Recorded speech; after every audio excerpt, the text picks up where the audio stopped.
Ni kundi kubwa sana ambalo lilikuwa halina mahali pa kuweka akiba zake za uzeeni. Hata kama anatamani kuchangia au anatamani kwamba naye akishafika uzeeni apate pension kama anavyopata hususan mtu ambaye ni mwalimu, ni nesi, ambaye yuko serikalini au yuko ameajiriwa kwenye makampuni labda buri pale, au sio kaajiriwa kwenye labda kwenye taasisi za shule za watu binafsi. Hao wana uhakika kwamba anaweka akiba yake, lakini akishafika uzeeni atafanya nini? Atapata pension yake. Sasa kundi hili la hifadhi lenyewe hata kama lingetamani kuweka akiba zao za uzeeni likuwa halielewi litaweka wapi. Serikali ikaja na utaratibu, kwa hiyo ikaitaka mfuko wa hifadhi ya jamii NSSF kutoa elimu kwa wajasiriamali wote. Hifadhi scheme na yenyewe inawalenga sana au imejikita kuwaelimisha wajasiriamali namna gani anaweza akajiwekea akiba yake ya uzeeni, ili atakapokuwa amefika miaka ile kuanzia miaka 55 kwenda mpaka, sisi huku hifadhi scheme tunasema tumesogeza mpaka miaka 70, kwa sababu mwingine anaweza kana anapokea elimu tayari amefikisha miaka 55 na anatamani ajapate pension. Kwa hiyo amepewa upendeleo kwamba sisi bwana, umri wetu wa kustaafu badala ya miaka 60 ile ya kisheria, sisi tutakwenda mpaka miaka 70. Anaanza akiwa na miaka 15. Sasa baba mnaweza akasema miaka 15 si mdogo. Hatuanzi na miaka 18 kwa sababu anaweza kama amemaliza darasa la 7 lakini baadaye akajiingiza katika mambo ya ufundi. Mwingine akaamua kufanya mambo ya ujasiriamali mbalimbali. Na yeye anaruhusiwa tu kwanza kujiandikisha NSSF na kuweka akiba zake. Sasa NSSF inampokea huyu mjasiriamali, anaandikishwa. Akishajiandikisha anaweka kiwango cha chini cha shilingi 30,000. Inatakiwa tufanye kazi wa kuzingatia STK, sheria, taratibu na kanuni. Kwa hiyo unapoanzisha NGO, asasi ya kiraia, vitu vya msingi vya kuzingatia, lazima ufanye kwanza usajili. Sasa niongelee 25% kiundani zaidi, kwamba NGO zimepewa relief ya kupunguza, kwa sababu lazima muandae hesabu. Zimepewa relief ya kupunguza 25% ya mapato yake yanayotokana na biashara ambayo inahusiana na NGO, kutokana na kile ambacho wamerejista, kama ni elimu, afya, kuondoa maskini au mambo ya barabara, pia paketi kama ni maji. Kwa hiyo amepewa 25% kama deduction. Kwa anapoandaa hesabu zake atachukua business income, kama ana investment income ataweka, atazijumlisha. Kama kulikuwa na gift na donation ataziweka, atazijumlisha kama source of income. Baada ya hapo ataondoa deduction zozote ambazo zinahusiana kama na expenditure zinazohusiana na nini, na NGO yake. Baada ya hapo atatoa 25% ambayo inatokana na business income, gift and other donation. Hatuwezi tukaweka 25% ya investment, sheria imekataa. Naelewana? Naelewana hapo? Kwa utachukua 25% ya business income tu ndo imekuwa kama allowable deduction. Utaiweka pale, baada ya hapo sasa utapata kama ni profit au loss. Tunashumu umepata profit ambayo inakuwa less than 25%, hiyo haitakuwa tax. Ikiwa greater than 25%, hiyo itakuwa tax. Lakini pia inaweza ikawa greater than 25% ukaomba commissioner rulings kwamba sasa nimepata faida imebaki $200,000 mwaka huu, ukamwandikia commissioner. Nafikiri wote tuliona ile debate ya mheshimiwa mbunge bungeni kwa waliofuatilia. Unaomba commissioner ruling kwamba naomba kwa maandishi, nampelekea manager.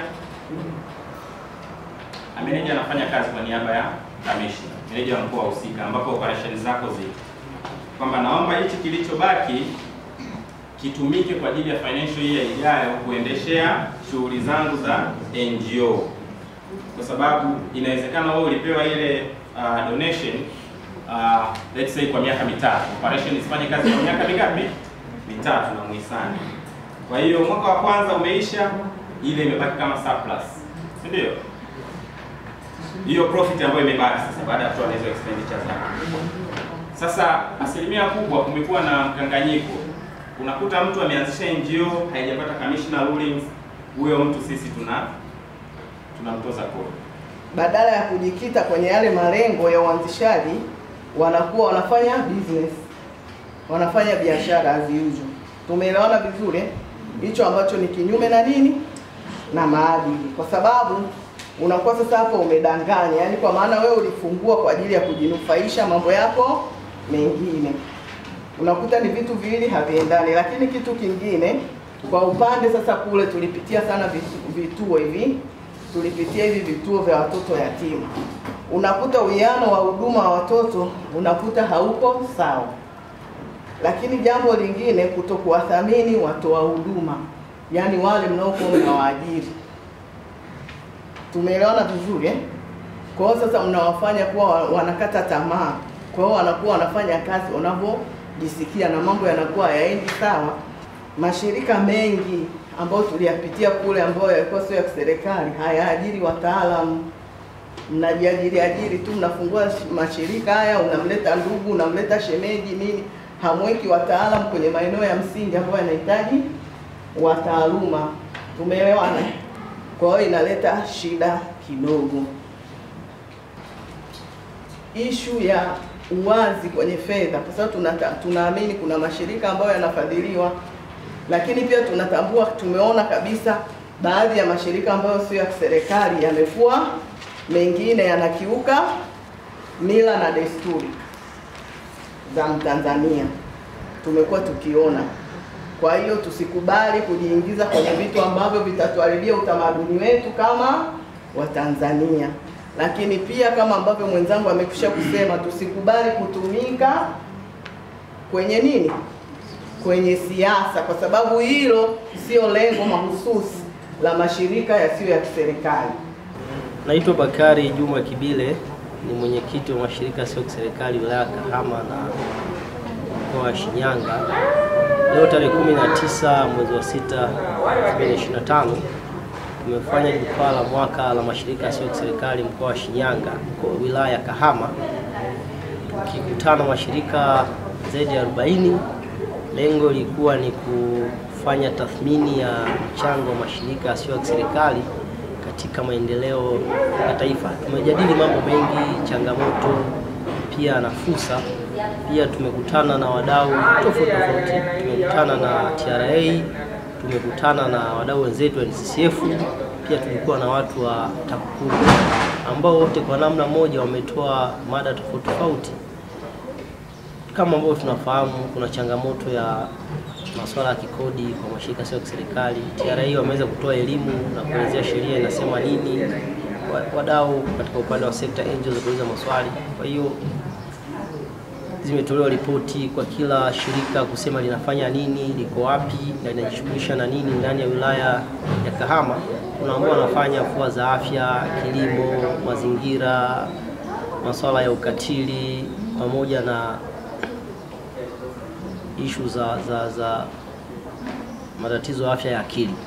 Naomba nitumie nafasi hii kuwahimiza mashirika yote ya serikali yanayotekeleza shughuli zake ndani ya mkoa wa Shinyanga, kabla ya kutekeleza shughuli zake yafike ofisi ya mkuu wa mkoa, yajitambulishe, hasa yale ambayo miradi yake inaanzia kiasi cha shilingi milioni 20 na kuendelea.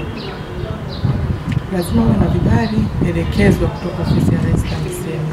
Lakini kwa wale ambao miradi yao ni ya chini, wafike ofisini kabla ya kuanza kutekeleza miradi hiyo kwa ajili ya usalama wao na kwa ajili ya kutekeleza miongozo ya usimamizi na mashirika yasiyo ya kiserikali ndani ya mkoa wa Shinyanga.